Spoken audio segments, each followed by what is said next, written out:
Welcome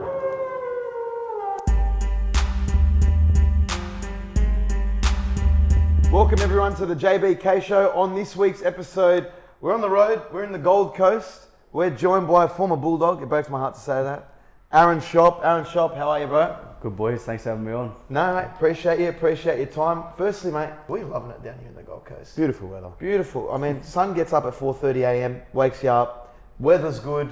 You know, we just jump straight into the beach across the road. We're staying in Broad Beach. No La Nina here. Yeah, no El Nino here, no bad weather. How are you finding it in the Gold Coast? Yeah, no, it's been good. It's been different. Been having to adjust to the heat, obviously. How long have you been here now? Just coming up to 3 months. Yeah, so early November came up. Bit of a change of pace to Sydney. Oh, it's a bit different to Belmore, yeah. Yeah, 100% a little bit different. Bit less lebos, obviously. Tell me, what do you miss, would you say, about Belmore that you don't get in the Gold Coast? Oh, probably just how into their footy they are. Yeah. Bit quieter down Yeah, here. You don't have the leagues Belmore club. loves the Bulldogs. It's all about footy there. Up here, it's a whole new lifestyle up here, which at the same time I'm sort of enjoying as well. Just being relaxed and doing my own thing. I feel like kind of suits your vibe though. Yeah, it's good. It's good. I enjoy it. What about the cuisine? You don't miss like the manouche from Belmore? Yeah, I wear for chicken down the road. Nah, Joe Bell's Cafe, do you miss Joe Bell's? Yeah, I used to live in the dog's house. So I used to eat all the Lebo food with the mum because she was ethnic. Where was that at? Just near Belmore Sports Ground? Yeah, so when you go, it's York Street. Yeah, You got Joe yeah. Bell's and you go down the main street, take a right and left, and I used to live just there for 2 years. It's good we just doxed them on camera. Like I said, it's a big transition for you. You've had 2 first grade seasons. Going up now, moving to the Gold Coast, have you come up with your family? I know you've seen the Instagram stories, you're loved up. Who have you come up with? Yeah, just me and my partner came up. My family, they were overseas when it all happened, so I didn't get to see them for like nearly 2 to 3 months till they actually got to see me after what happened. And for those that that don't know your background story, because you kind of just burst onto the scene. In your debut was 2021. How many games of first grade did you play in that first year? In the first year, I think I played 13. 13, yeah. Yeah, no. And what was that like getting your first grade call up? Because where'd you play your junior footy? You're a Wollongong boy. Yeah, I played it through all Butchers and Dragons. I was with the Dragons. The Butchers. Thuril? Through all Butchers, Through all yeah, down Butchers. the beach. What's a mascot for a butcher? It's just like a butcher's knife. I think it's just got a cheesecake and a knife like that. Very creative. Is that considered a country team? Yeah, it's country footy, yeah. So if they bring back city country, you're playing country? Yeah, I'm country all the You're a way. country boy. Yeah. So I don't you look it, but I'm country, yeah. I mean, you do look at you I can see tackle that. trees and tackle cows in the off season or something like that. So you play your junior footy. When did you make your way over to the Dogs? And did you play a bit of SG ball, a bit of Harold Mats? Yeah, I played 2 years at Harold Mats and 2 years at SG at the Dragons for the Steelers because St George and Illawarra split up. Mm-hmm. And then I came off contract when I was 18. The Bulldogs got onto my manager and I signed. Then came up in that first year when COVID all first happened. So we it was sort of interrupted. Played I think 1 game of 20s and then it all got canned. And I went back home. You're sitting the season out because of the bubble. Yeah, I thought I was sitting the season out. I went to go sign back at the local country team, and then I got called up to the bubble for the rest of the year. Yeah, wow. I just sort of trained and took it on, because it was my first year, just learning off everyone. So you're prepared to go play country football again while there was Yeah, I a was going to shutdown? sign country footy first grade. That was it. Love of the game. And how was your first season in first grade? Like you were in a struggling Bulldogs team. They got the spoon. They They got the spoon that They year, were so it's shit. not the best welcome to first grade. How did you overcome that season? Like for anyone can say, like their first year is always exciting, so you're not really worried about the results because every kid wants to play NRL. So I remember, I think we nearly lost every game before I came into grade, and I was 18th man for the Cowboys game up at Townsville, and then we were at the airport and we're at the bag terminal getting our bags, and I don't think we're bad to go home, and then he tapped me on the shoulder and just said, be ready for grade this week. That was a good chance you could play. Jeez. And he made me come into a review with all the boys, and then after everyone left, pulled me into his office, and he told me I was going to debut. Mate, 19 years old, that's so unreal good. feeling. You'd love to see that. And okay, so then you've made your first grade debut. You're going to have a pre-season going into the 2022 season. What's that pre-season like now that you had a taste of first grade, and you're going into your hopefully your first full season? It was pretty disruptive for me because that whole first year, I tore a rotator cuff the week after I debuted. So I had to get needles each week to play, and then straight after the season, I got it fixed. So you were playing with a shoulder that was playing with one arm for the back end of the my rotator season. cuff was fully torn off. It was just strapped up, doing my best. Well, you get the cortisone shots in Yeah, I there. had a couple of cortisone and just local anaesthetic, and off I went. Did they do anything for you? No, you couldn't do anything. Like throughout the week, I'd just manage it so I could play on the weekend. Yeah, shit. It was like trying to sleep. You have to sleep with a pillow under your shoulder. Trying to drive, couldn't really drive. And you're 19, debut season. You don't want to let anyone know you're hurt. Well, yeah, that's the thing, because you're so young and you just got into grade and you love it. Like you're trying to do everything to play. You don't really want anything to jeopardise that. So I just being young and naive and try to do everything to play. So it's disruptive because of injury, but then the Bulldogs bring on a couple of new players. They get Braden Burns in. Brent Naden. Brent Naden comes on board. So you're almost now fighting for a position in pre-season. But going in, you're thinking, I've maybe done enough work to earn that centre spot. What's that pre-season like with a bit more competition? Yeah, well, that was all the talk going in, because I'd just re-signed before them boys came, and I was under the impression that I was going to be the centre. And I missed quite a lot of the pre-season because I had shoulder reconstruction. And then I came back in, was back in the ones team, training with all the boys, and played the trial game, the second trial game, got hooked at half time, and I thought to myself, there might be something going on here. And then the week after, Baz told me he was going to play me in reserve grade for the start of the year. I mean, what's that feeling like? So you're training with the ones team, you mean like they split the team up in the first and second string team? Yeah. And then that week at training, he puts you in the second string team. Is it hard to navigate around the boys? Is it awkward because you guys are competing for each other's positions? Like, what's that like? Yeah, it is hard because you can't really talk to the person that plays the same position because you're competing against each other. So if I'm talking to him saying, what are you meant to say to him because he's just taking your spot? How's he going to give you advice? So I just sort of talked to a few of the older boys that I used to lean on, like Vaughney, Josh Jackson and stuff like that, and they just said, don't worry about it, keep working hard, go back to a grade. But being young, it's sort of hard because you listen to them boys, but in your own head, you're still thinking I should be there. Do you think you deserved to be dropped going into the season? No, I didn't think I deserved to be dropped, but I thought to myself, I'll go back to reserve grade and prove them wrong.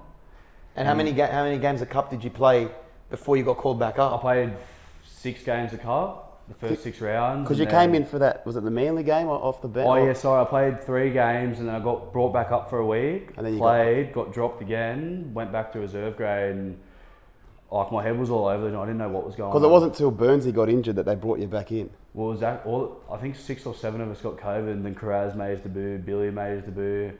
I wasn't meant to get back into grade really, and then from there we played the Broncos and I had an alright game. I sort of just stayed from there. Who's kind of making the calls on whether you're getting picked or not? Because there was a string of losses there that they had, and they didn't get their first win up until that Roosters game, and that's when there was all talks that Gus really took over the session. So who was kind of really running the show? Was it kind of Gus or was it Barrett? Yeah, it was sort of hard because none of us boys really knew what was going on. We just had to go off what all the coaches said. Obviously, Gus was behind the scenes helping and working out with Baz and that. I'm sure they both had equal input of who was playing and whatnot. But all that talk came out about Gus taking over that training session, and he sort of just come down from the stands and he sort of just took over and ran us through and sort of give us a kick up the arse really. And then we ended up going on and winning that week. So I guess it kind of worked. The kick up the arse helped. Yeah. Yeah. Well, there was a lot to say about Trent Barrett last year. He copped a lot of flack. What was the boys? When he got the sack and the season's kind of up in the air, what was the feeling around the boys? Sort of hard. We went up and played Magic Round, we lost, and then that's when all the headlines started coming out, and we were all up in Brisbane trying to do recovery, and Baz wasn't there, and we're just all thinking what's going on? We don't know. Recovery got canned. Got back, flew home to Sydney, and the next morning we came in and we all went up for a meeting, and Gus had told us that Baz was gone. So you finished the game up in Brisbane? Finished the game, went to the team hotel, Baz was there, woke up the next morning, and it was all there just happened. Was there nothing in the locker room after the game where he said that was a terrible performance, boys, I'm under the palm, or he was just complete silence? He didn't really make it about himself. He was more just disappointed because we were actually both playing to get off the bottom of the ladder between the nights, and if everyone watched it wasn't that good of a game of footy, and we ended up getting beat by them, and we probably should have won that game. We just woke up and it all sort of just happened. A lot of going on there. I think Matt Duffy left early, Paul Vaughan was told to go early, Brett Naden left early, and then even now at the Titans there's talks, Fafita might be switching clubs. How do you manage that as a professional, knowing that your teammates' future's up in the air and there's always something going on? I think it's sort of a hard one because you never actually know what's going on behind the scenes, so you can't really make a comment or judge because you don't know if you might not know if they want to stay or they want to go. They might be getting forced out, and I know it's happened to a few of my mates as well. So I think you just got to. At the end of the day, everyone's got to do what's best for themselves. Everyone's got to look after each other. And people have got family to look after. It's sort of hard when you get to first grade. It's more of a job, and you got to take your emotions out of it. Like I never pictured myself playing for the Titans now, but now that I'm up here, I love it. Everything that's sort of outside the club, the boys don't talk about it at training. When they're at training, it's all about footy. Yeah. Trying to put your best foot forward, trying to prepare for the weekend. Just like that, because I was good mates with Dufty, Vaughney, all them boys, and they all left. And it's hard when you are close mates with someone. You see them, you don't want them to leave. Like it's hard. But you just got to move on from it because there's always going to be another person coming. And then Mick Potter comes in as caretaker coach. You're starting to play more regular games of first grade footy. What was Mick Potter like as a coach in that caretaker role? Because the attack opened up when he came in. It looked like the boys had a bit more free reign. They were moving the ball a bit more, playing a bit more exciting footing. What was that Mick Potter's doing? I had Potts in reserve grade at Mounties before I actually made my debut, so I sort of knew what he was going to be like. He's quite a relaxed person and nothing really phases him, so he just told us go out there and throw the footy around like we're going to make mistakes. So I think as we started to back ourselves, because we're always good defenders, we always defended really well, but obviously if you're going to defend the whole game, teams are eventually going to score. We always got in heaps good attacking positions, but we couldn't ice them, couldn't finish them and score points. So I think when Potsy came in, he just told us to throw the footy around. We started to do it. It actually showed that we could be a good footy team. It was much more exciting footy. Burnham developed that combination with Odo Carr on the wing. And this is kind of Bulldogs heavy podcast because we're big Bulldogs fans. Love him. And like the fact that you're kind of gone now, we kind of considered you one of our better players over the last 2 years. Because you go from when you debuted 2021, 19-year-old, who's this kid, struggling team, you're one of the shining lights. Then 2022, yeah, you didn't start the year, but once, I think it was that game against the Tigers where you pumped them. From then on, you guys started looking like a better team. And then again, it's you and Ado Carr on that left side that are the strong players. Obviously, you leaving came as a pretty big shock as Bulldogs fans. How did you get broken the news that you were leaving? Yeah, I was in America with my partner, and we're in New York, and my manager texted me and said, when you get back, call me. And I looked at it and I said, oh, do you reckon there's a motive behind this? So we flew back, we went back the next couple of days after that, and I gave him a call. And he was just talking to me about how I'm going and that, and he said, oh yeah, by the way, the Titans are keen on you. And I sort of didn't really think too much of it. Because like, as I stated before, like I love the Bulldogs, like I wanted to be a Bulldog for life and stuff like that, and I really did dedicate a lot to them. And then I said to him, oh, I'm not too sure about it, I don't know, nah. And then he said to me, just let me find out and call them and see what they're thinking for the plans. And I said to him, all I need from them is for them to say, like, you're our centre, and like, the Bulldogs I'd be happy to stay. No matter the amount of money, if the Bulldogs came to you and said, listen, we're backing you as our centre, you would have stayed at the club. Yeah, that's pretty much it. That's all I really needed. So then for the next couple of weeks, there was no real answer, and the Titans had been calling. I'd started talking to Justin, and he started showing a lot of faith in me and really backing what I did. So then my mindset started thinking, well, if the Titans are really keen on me and they're backing me as a player and value what I do, well then, like, what do I do? And I went to pre-season the first 2 days at Bulldogs, and my manager called me and he goes, oh, Bulldogs said they've got like us in the club, they've got other plans for the future and for you to explore what's out there for you. So then I pretty much had lunch with all the boys and I got up in front of the boys and said I was leaving. Wow. Before I went home, how'd they take that? Yeah, it was hard. Like I shed a few tears getting up, talking to all the boys. It's obviously hard. I've been with them for 3 years now, and it's not something that I ever expected was going to happen. Got in the car, drove home. Before I got home, it was out in the news that I was leaving. We shot a video together last year. It was for one of the sponsors. We had a good fun doing it. It was like let's show the new boys of Belmore what a day in Belmore is like. Took you down to Manu's shop. It was you, Flano, Tavita Pangai. And even on that day, I could see that you were a bit, there was stuff going on behind the scenes, whether you were going to get dropped or not, whether you were playing. It seemed like, were you kind of always on edge to keep your spot there? Yeah, it was a little bit like that. It was just each week, even if I thought I'd played a good game, I really didn't know if I was going to play the next week or not, because in the background they'd always say to me, like, I've got to play well this week. They have got other players there, and yeah, after every game I'd go home wondering if I'd done enough. And it was really hard because I'd talk to my family, my missus and stuff like that, and they'd have to reassure me that I was playing good footy. Yeah. And that I was doing my best, so yeah. I mean, you had those games like Stags and Manu where you completely dominated them, shut them out of the game. Surely that gave you a bit of confidence, and the coaches as well, to say this is our centre for the rest of the year. Yeah, because defensively, you're probably our strongest centre. One of the best in the comp, Yeah. if you could actually put it out there. Yeah, like that, going against players like that, you obviously respect them, what they do and how good of a player they are, but it gave me a bit of energy thinking, oh, I'm younger, they've got this reputation of what type of centre they are, and I just try to prove a point each week that I can play first grade and I can mix it with the best. That was my outlook here, that I wasn't going to let you put it over me. So when you have that feeling of, am I going to get dropped or not? Am I playing first grade this week or not? Are you scared to let it be known or go up to coaches and go to bat for yourself? What was your relationship with Gus like? Yeah, it was sort of hard. I'm sort of the player that just I want honesty. Like I play better when I know what's going on and what they're thinking, and we're all on the same page. So sometimes ask questions and try and look for answers, and there wasn't really many answers getting back to me. I would ask what can I do better, like what do I need to do and stuff like that. And yeah, there wasn't really much coming back to me. So you announce to the team that you're leaving. You make your way over to the Gold Coast. Really, what was it, within a week? Yeah, so I told the boys on the Wednesday, got in the car on Sunday and drove up. Straight into pre-season. Train on the Monday, yeah. And how's the pre-season like? How's the pre-season been with the Gold Coast? They've welcomed you with open arms. It seems to be like you're enjoying it. Yeah, it's actually been really tough. Field sessions have been going for about 3 hours, back into the gym, back up into the cardio room.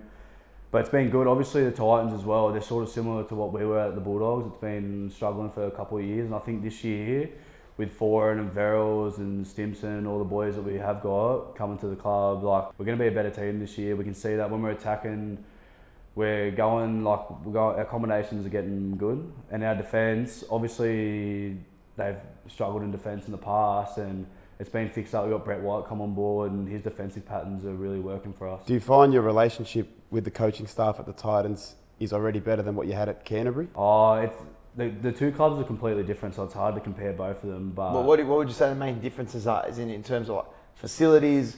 Is it just the culture around the club? What is it? I think it's where where you stand at the moment. For me, I know where I stand at Titans at the moment. Like I know I'm there to do a job at right centre, and that's what I'm going to do. I'm going to try and do my best there. They like the way I carry the footy. Defensively, they've just been trying to back me and let me make my decisions and working within the structures that they've put in there. But yeah, they're all about just backing yourselves and playing confident. Well, you've played left centre and right centre. Yeah. What's your preference when you play on the field? Yeah, I like playing right centre because of a right hand carry, right foot step. So hopefully this year I can unlock a lot more attacking stuff for myself. When did you make the move at the Bulldogs from right to left? Because you started off as a right centre. Yeah, so I debuted at left centre, played that whole year, and then Naden was coming across. So Baz told me, you can play right centre. I was keen on it because I played a lot of right centre in juniors. So I did the whole pre-season there, and then I ended up playing reserve grade there at right centre. And then when all that stuff happened with the COVID and I came back into grade, I was meant to play right centre, and we went to captain's run, and Naden had been taken out by COVID. So he said, Schoupp, we're going to put you against Stags. You play left centre and Carras play right. Okay. And I just stayed there for the rest. With players like Naden and Burns coming in, do you think you were a victim of the administration, the guys behind the scenes chopping and changing, the coaching staff changing? Maybe it's Trent Barrett's decision to sign one player, but it's someone else's decision to sign another player. Then when Trent Barrett leaves, it's like, these guys are gone, let's give Schoupp an extension, or we're leaning on Schoupp. I know it's kind of up in the air who's making the decision, but do you think you're a victim of too many cooks in the kitchen type thing? Yeah, I think it's hard. Like you see a lot of players sign to play under coaches, and then when they either get the sack or they move on, well then their position's up in the air. It's just sort of whatever the coach or the general manager who they feel is the best position. It's hard because you can talk to all the boys in the squad, and whoever they think they want to play with. At the end of the day, the coach's gonna pick who they think is the best for the team. There's a few people online that were saying when you left the Bulldogs, it's like, he's doing this for the money. I thought he wanted to be a Bulldogs for life. At the end of the day, you were content being at the Bulldogs. You enjoyed the culture. You got along well with the boys. Yeah. And the crowd loved you as well. The crowd got around you. You had that defensive mongrel in you. Very like old school Bulldogs. Why do you think that they never really showed any faith in you? Yeah, I don't know. It's a hard one. I thought that I did have that back in there, but obviously they had other plans and. Yeah, I'm not sure, But in saying that now, come up to the Titans, I've never been more confident in the team within myself and what I can bring to the table. I think the coaches at Titans are really unlocking that for me. I love confidence. I love when someone's backing me. I feel like it makes myself play better. So, yeah, with Justin and the backing that he's got in me, I feel like I'll play some good footy this year. There's no secret Barrett was the one that signed Naden. So obviously, as the coach, he wants to install Naden into the side. Does he do that throughout the pre-season as well? Does he give him more opportunity than other players, strictly because he signed him? Yeah, I think it's hard. Like every coach sort of has their team sort of picked in their head, and you can see it at training with the ones and twos. And yeah, if you're in that twos team, it's sort of hard. You're sort of waiting on. No one ever wants to see players get injured, but when someone gets injured, that's someone's opportunity, and you just got to try and make the most of it. All it takes sometimes is for coaches to back you and give you that confidence, because it is a confidence game, you know, mentally as well, to be a consistent first grader. Now that you kind of settled into the Gold Coast, you're getting the pre-season under your belt, do you have aspirations of, you know, playing representative footy, or are you kind of focused on doing your best at club level and seeing where it can go? Yeah, obviously everyone in the back of their head wants to play rep footy, but I feel like if I'm playing the best footy I can for the Titans and we play finals footy, well, then that will help me get my individual goals. So if I think team first and playing good footy for them, the other things will come off the back of that. And are there any things in your game from previous seasons that you've tried to work on in this year's pre-season?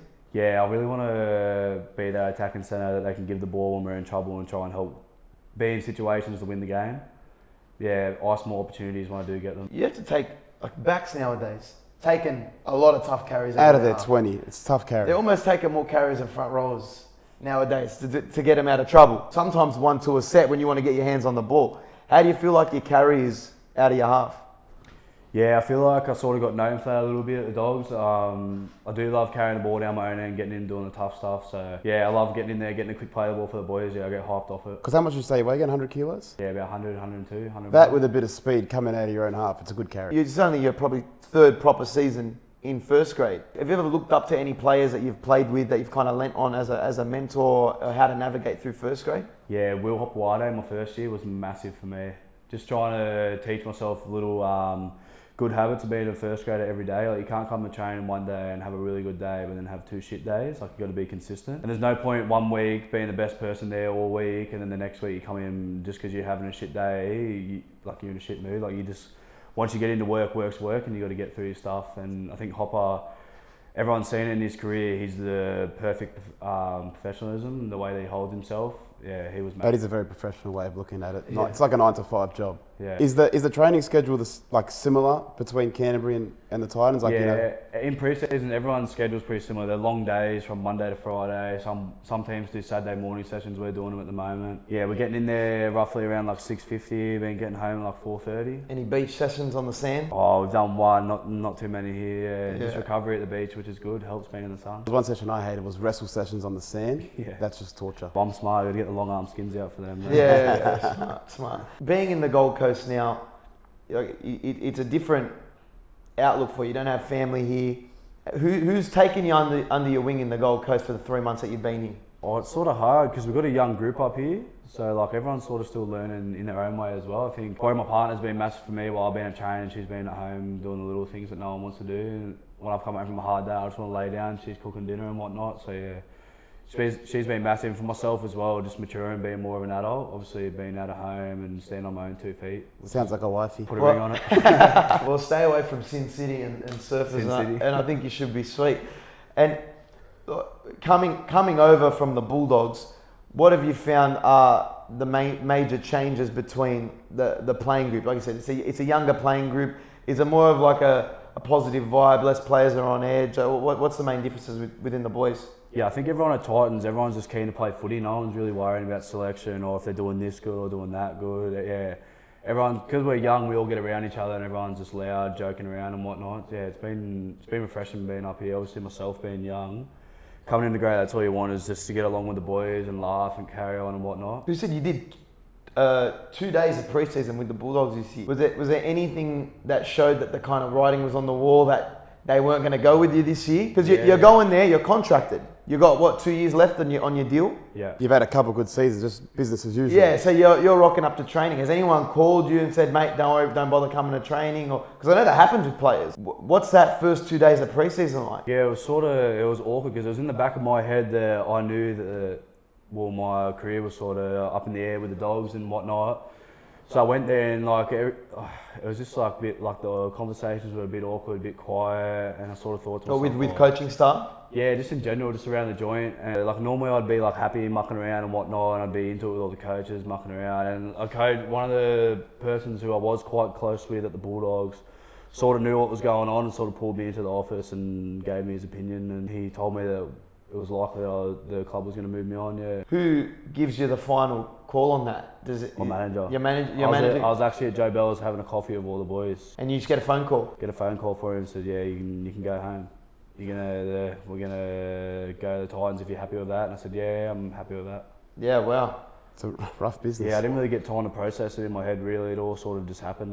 Was it always Gold Coast, or did any other clubs pursue you at all? Yeah, there was a couple of options, but I think just the backing that the Titans had and the future for me that they had, I was under the understanding that they want to make this place home for me, and I'd be here for a long time. So that's what I'm going with now, is just trying to make this place home. Well, you said you were going to be a Bulldogs one club player. It breaks my heart that you're not going to be there.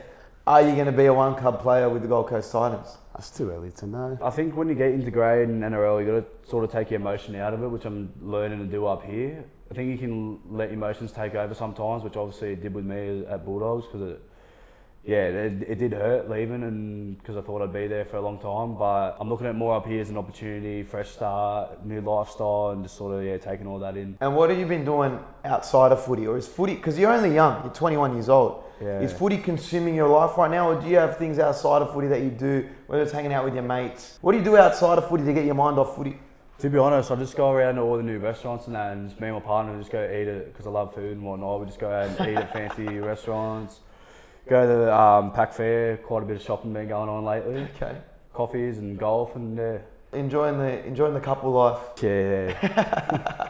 I mean, Gold Coast is the perfect place to do it. 100%. Going down to Burleigh, parking up. Mate, I'm telling you, after being here for a couple of days, I wouldn't mind just moving down here. You don't go out much though, Sin City. You don't go down to surf as much. Oh, I've made my way to Cavill Ave once.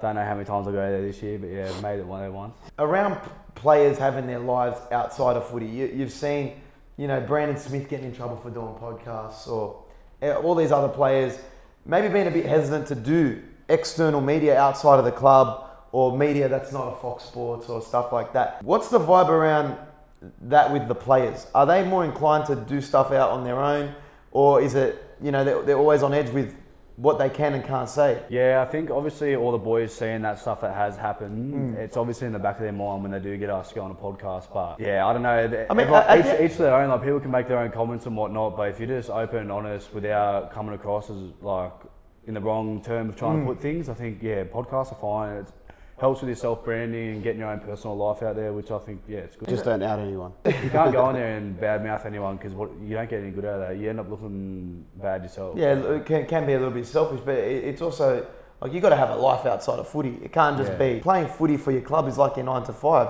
If you want to, maybe build your social profile up or start doing stuff outside of footy, like it's a perfect way to do it. Get yourself out there. Do you find that from being in Sydney to being in the Gold Coast, people that interact with you, it's a bit more chilled? You get stopped. Do you still get stopped a lot? Oh yeah, you do here and there, but because up here it's such a different life. Like, Gold Coast is so big, there's so many other things going on as well. It's refreshing being up here and being able to live your own life away from footy, which has been enjoyable. And have you had any advice from, like, you Will Hopewadi, but any advice from any of the boys at the Gold Coast Titans, your new club, on how to navigate as a young first grader, or even just life on the Gold Coast? Nah, the best thing about all of them is no one really told you how to be or what to do and how to be the ideal person. They just said, be yourself and back yourself and enjoy yourself. Being up here, a lot of people forget sometimes of footy.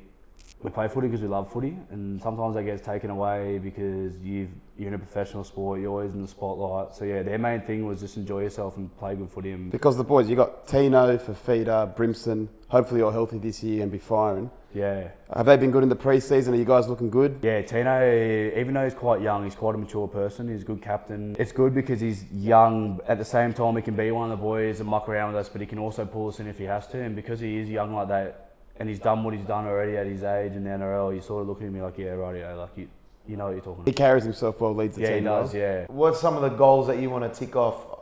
Obviously, becoming that dominant centre for the Gold Coast Titans.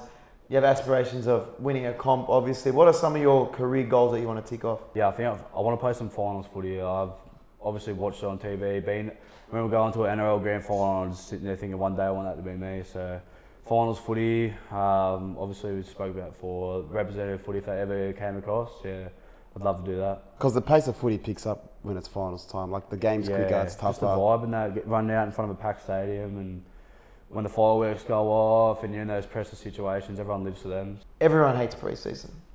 Okay, you got Melbourne Storm going and doing army camps. Manly did an army camp. We were just with the Ipswich Jets, not that that counts or anything. They were doing the Bronco and 1.2 kilometres. We did that mic'd up. We almost collapsed. You've done about, what, three first grade pre-seasons now almost? Oh, this is my fourth. This will be your fourth? Yeah. Did they get harder or they get easier? No, everyone says you get used to it, but they're still just as hard every year. Like we did an army camp as well, and they took our phone off us for 3 days. Had our backpacks with our tuna and spaghetti cans, wake up at 3 in the morning going through creeks with jerry cans. Yeah, it was full on. I remember. What is it? Is that just like a mental thing? They try and break you? Yeah, it's all mental and just knowing that your body can go through more. It's all in the mind. When you think you don't have enough, you can keep going. I think for the Titans as well, it was massive because we do have a lot of fresh faces and that. It was good to bring us all together. Because when you're at 3 o'clock in the morning, you got no one else to lean on but each other.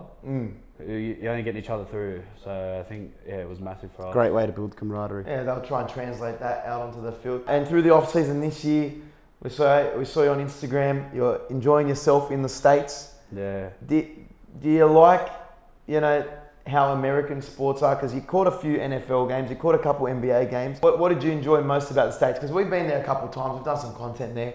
It's such a different vibe in terms of sports. Oh, it's so different over there. Even just like their halftime entertainment.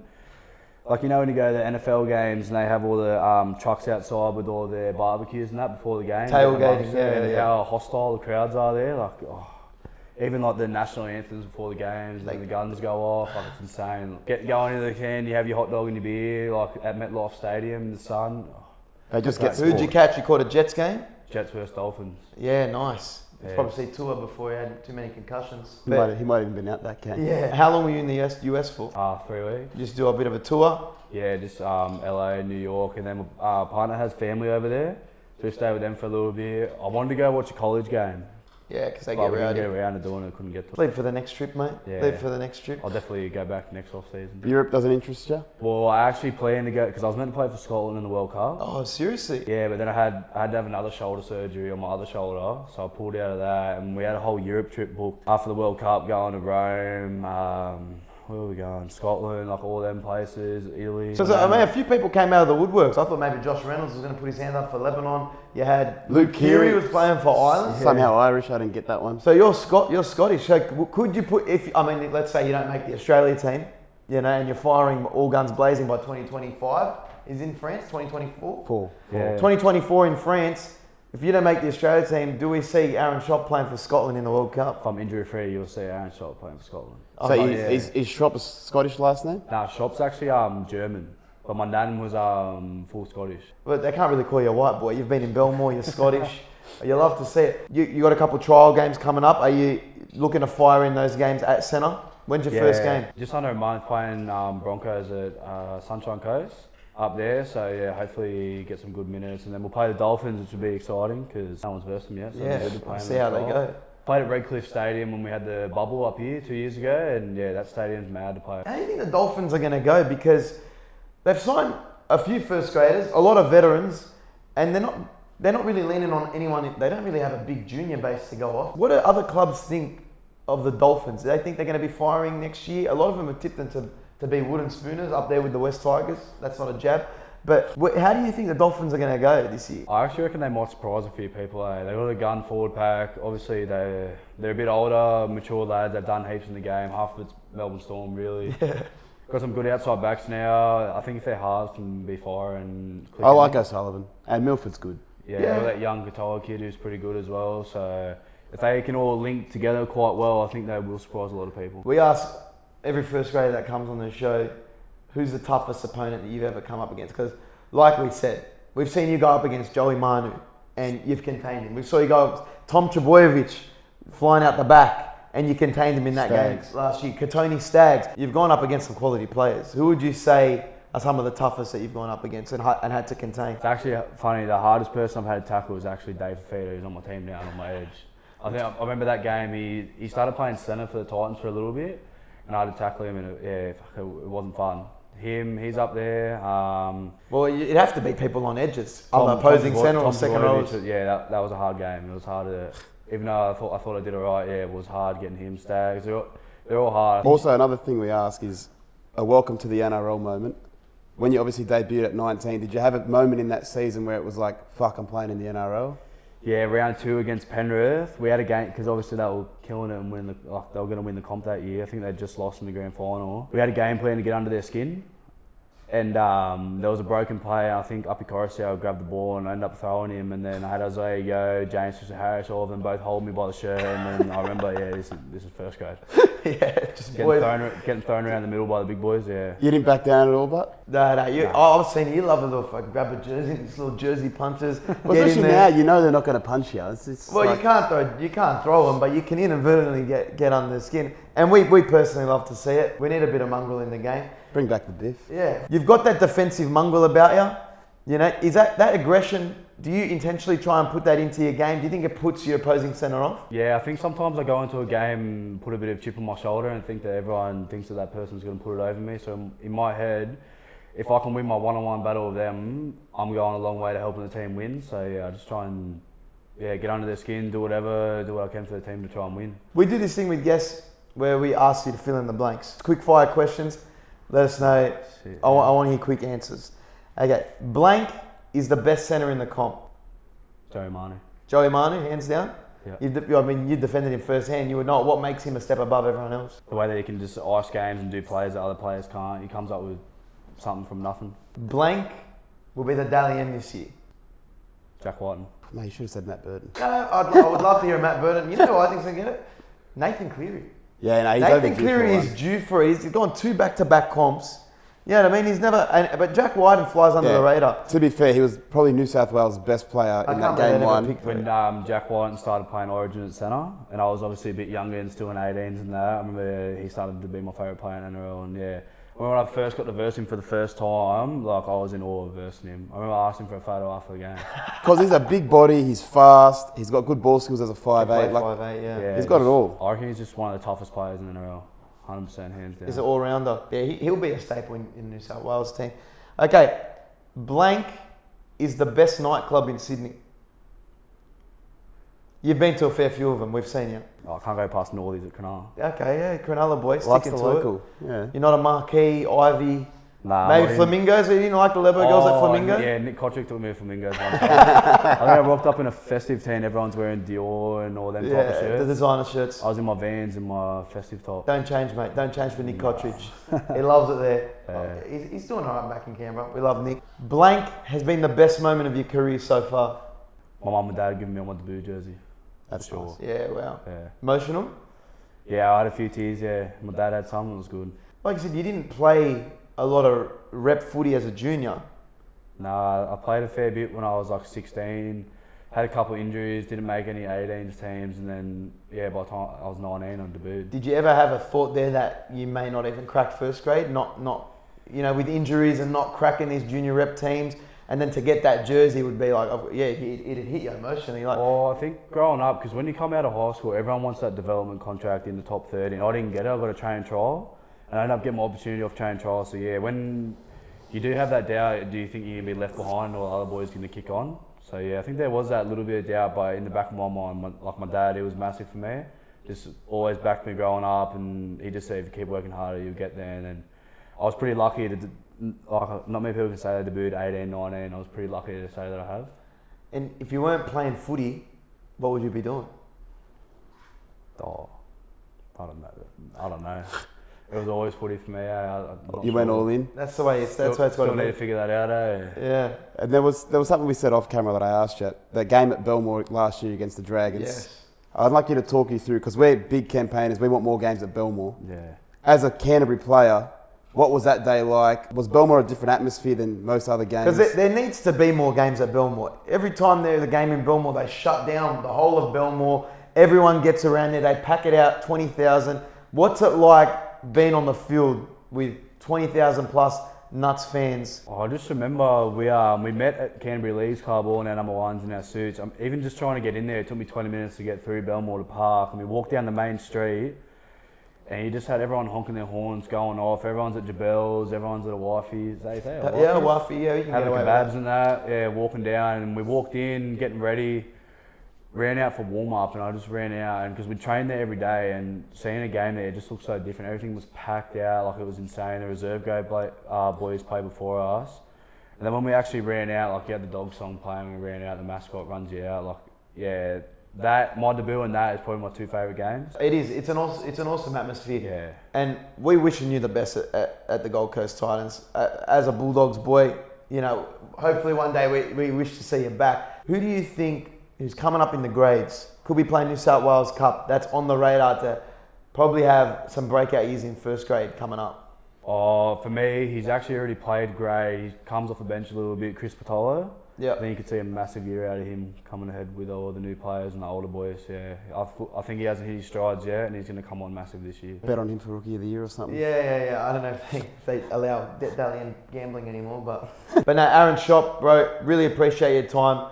Quality player. We wish you nothing but the best in the Gold Coast. It's a new chapter for you. They're backing you at centre, and we'll be watching from afar. We'll be watching from Belmore and still supporting you. But thanks for coming on, bro. Cheers, boys. Thanks for having me. Appreciate it, man. We'll miss ya. Yeah.